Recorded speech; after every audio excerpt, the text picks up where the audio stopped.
Brothers and sisters of Africa, I stand before you not as a president, but as a son of Africa. Our ancestors, kings and queens, built empires on these lands. They cultivated knowledge when Europe was cloaked in darkness. We are the inheritors of that legacy, yet for too long we have been shackled, bound by invisible chains. The chains of neo-colonialism. They tell us we are poor, that we need their help. They come with empty promises, their hands outstretched, but their pockets already full of our gold, our diamonds, our uranium. We have endured their lectures on democracy while they support puppets in our midst, their lectures on good governance while they plunder our resources. But we will not be lectured to any longer. We are not their students, we are nations awakening. We are the roar of the lion, no longer content to be caged. The time for begging is over. The time for taking back what is rightfully ours is now. From Cape Town to Cairo, from Dakar to Djibouti, the drumbeat of unity sounds. Let us heed its call. We are not a continent divided by rivers and mountains, by language or tribe. We are one people with a shared history and a common destiny. For too long, the colonizers have exploited our differences, turning brother against brother, sister against sister. They have profited from our disunity. Let their reign of division end now. Let us stand together, a united front against neocolonialism, against imperialism, against all forms of oppression. We must build bridges, not walls. We must see ourselves reflected in the struggles of our brothers and sisters across the continent. From Burkina Faso to Congo, from Mali to Zimbabwe, our liberation is intertwined.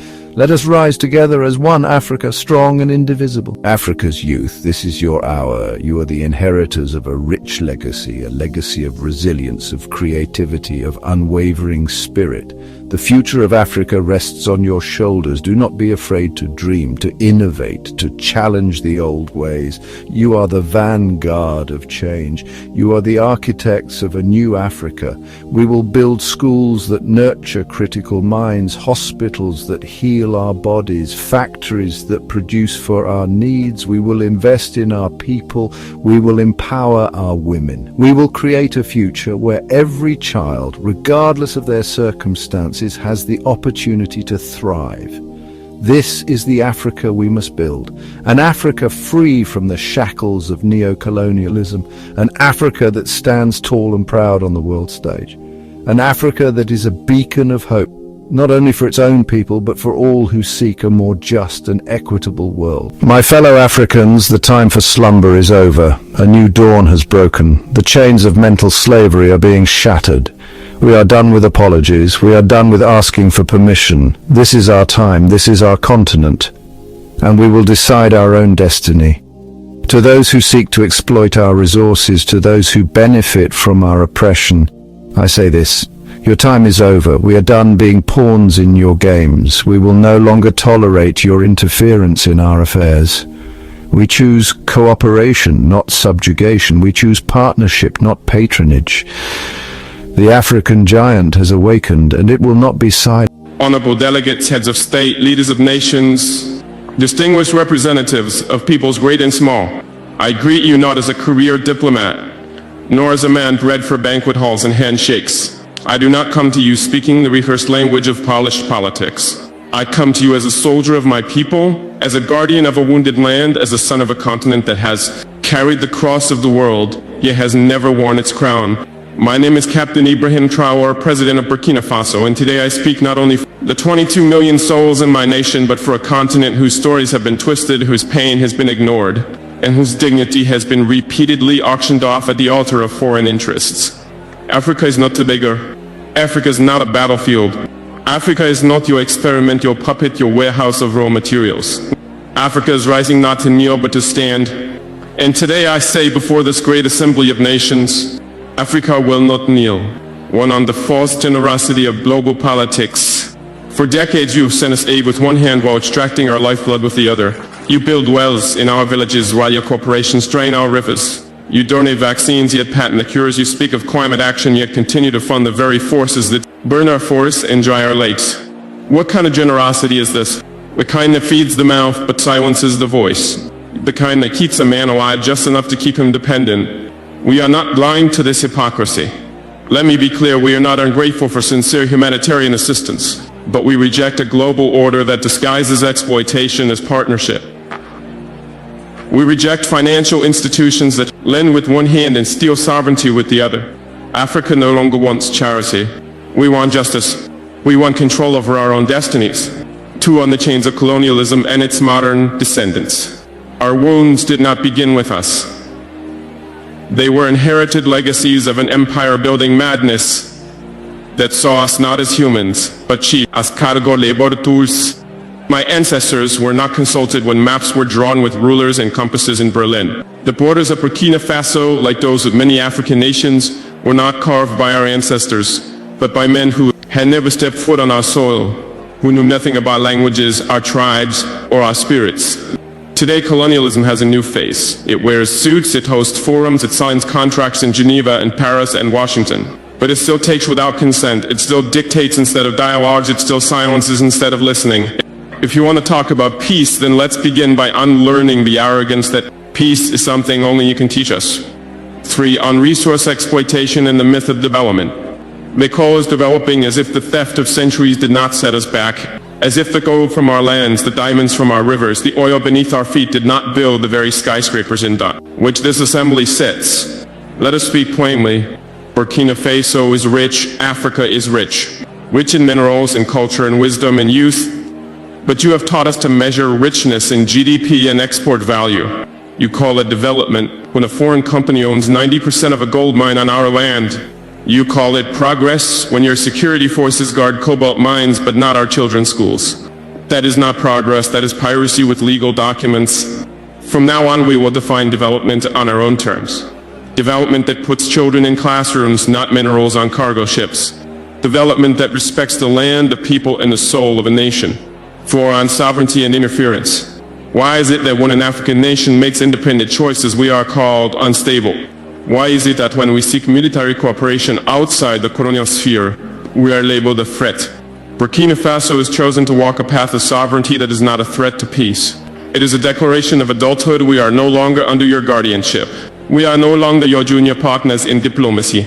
We are a free people. If a nation chooses partners that respect it rather than exploit it, that is not rebellion. That is wisdom. Let it be known, no foreign power will dictate the alliances of Burkina Faso. We will build relations based on mutual respect, not historical guilt or present-day intimidation. 5. On terrorism and manufacture wars. You ask why there is violence in the Sahel. You ask why our youth take up arms. But you do not ask who benefits when our minds are guarded by private mercenaries, while our villages are left vulnerable. You do not ask how weapons arrive in deserts that produce no steel. You do not ask why peacekeeping never seems to end the war. The truth is, many of the so-called solutions to African security problems are merely business models. Endless conflict has become a market, and African suffering has become a subscription-based service. Burkina Faso has decided to break that cycle. We will fight terror, but not with dependency. We will secure our nation not with foreign dictates, but with national dignity. 6. On migration and human dignity. We do not want our youth drowning in the Mediterranean. We do not want our brightest minds fleeing to countries that once called us savages. We do not want remittances. We want reasons for our people to stay. Why do our youth flee? Not because we lack beauty, but because we are made to lack opportunity. Not because we hate our land, but because our land is treated as someone else's property. Migration is not a crisis, it is a symptom of wars we did not start, of loans we did not need, of a world order that tells our youth their only value lies outside their own homes. The solution is not border fences. The solution is justice. For 7. On Africa's place in the world. Africa is not a mistake to be fixed. Africa is not a failed continent. Africa is the womb of the world, the cradle of civilization, the keeper of tomorrow's hope. We have been made invisible in global decisions that affect us deeply. At the UN Security Council, Africa with 54 sovereign nations has no permanent seat. What justice is this? You call it balance? We call it betrayal. You speak of democracy, yet uphold a global structure where the powerful few veto the dreams of the many. We will no longer whisper in rooms where we deserve to speak with full voice. 8. On faith and spiritual dignity. We are a spiritual people. Before your cathedrals, our ancestors sang to the sky. Before your missionaries, we knew the language of the rivers and the laws of the sacred forest. Christianity came, Islam came, and we received them not as slaves but as seekers. But now we ask, will the church and the mosque stand with us, truly with us, when all people are displaced by greed, masked as globalization? Will your pulpits echo our cries or only repeat the songs of the powerful? Faith, too, must be decolonized. It must walk with the poor, not the privileged. 9, on unity among African nations. This is not a speech from one country. This is the stirring of a continent. You see Mali, Niger, and Burkina Faso forming a new bond. You fear our unity. Why? Because it threatens the myth that Africa can only rise under your supervision. We are uniting not to wage war, but to wage dignity. To pool our courage, to share strength. To protect each other when the world turns its back. Pan-Africanism is not a dream. It is our lifeline, and we will build it stone by stone, heart by heart, with or without your approval. 10, to the youth of Africa. To the young boy selling oranges by the roadside. To the girl who walks 10 kilometers to attend school. To the child whose only toy is a stone but who dreams of stars. You are the reason we fight.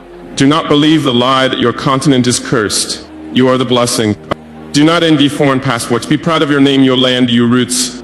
The world may not applaud you now, but the future will speak your name in honor. 11 final words we will not kneel.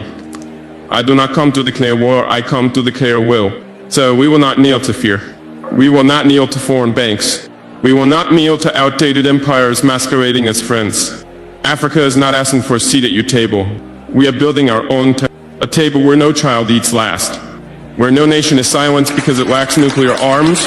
Where justice is not filtered through the lens of race or history, but shared as breath is shared. This is our vision and this is our vow. Let the world hear it today and always. Africa will not kneel. Thank you.